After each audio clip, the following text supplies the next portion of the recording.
சேதமடையாமல் இருப்பதற்கு சார்ஜ் செய்யும் போது என்ன செய்ய வேண்டும் என்பதை இந்த பதிவில் தெரிந்து கொள்வோம். இன்று ஒவ்வொருவரின் கையில் மிக சுலபமாக ஸ்மார்ட் போன்கள் உலா வருகின்றது.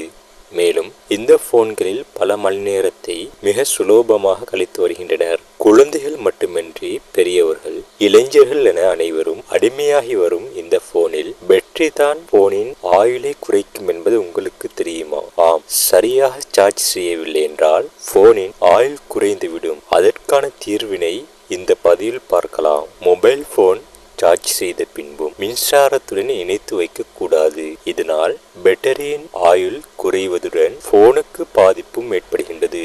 பேட்டரி ஆரோக்கியத்தினை சரியாக பராமரிக்க நீங்கள் விரும்பினால் 20% சார்ஜ் இருக்கும் போதே போனை சார்ஜ் செய்ய வேண்டும். பின்பு 80 முதல் 90% வந்த பின்பு சார்ஜ் செய்வதை நிறுத்திவிட்டு இணைப்பை துண்டித்து விட வேண்டும். ஏனெனில் 0% போனை சார்ஜ் செய்தால் பேட்டரி அதிகம் சூடாகிவிடும். மேலும் 80% மேல் இருக்கும் போது சார்ஜில் வைத்தால் போனின் செயல்திறன் மற்றும் பேட்டரியின் செயல்திறன் குறைந்துவிடும். போன் பேட்டரிகள் சேதமடையாமல் இருப்பதற்கு குளிர்ந்த மற்றும் உலர்ந்த இடத்தில் வைக்க வேண்டும். சில போன்களில் பேட்டரி அதிகமாக சார்ஜ் ஆவதால் பெரிய ஆபத்து இல்லை என்று கூறப்படுகின்றது.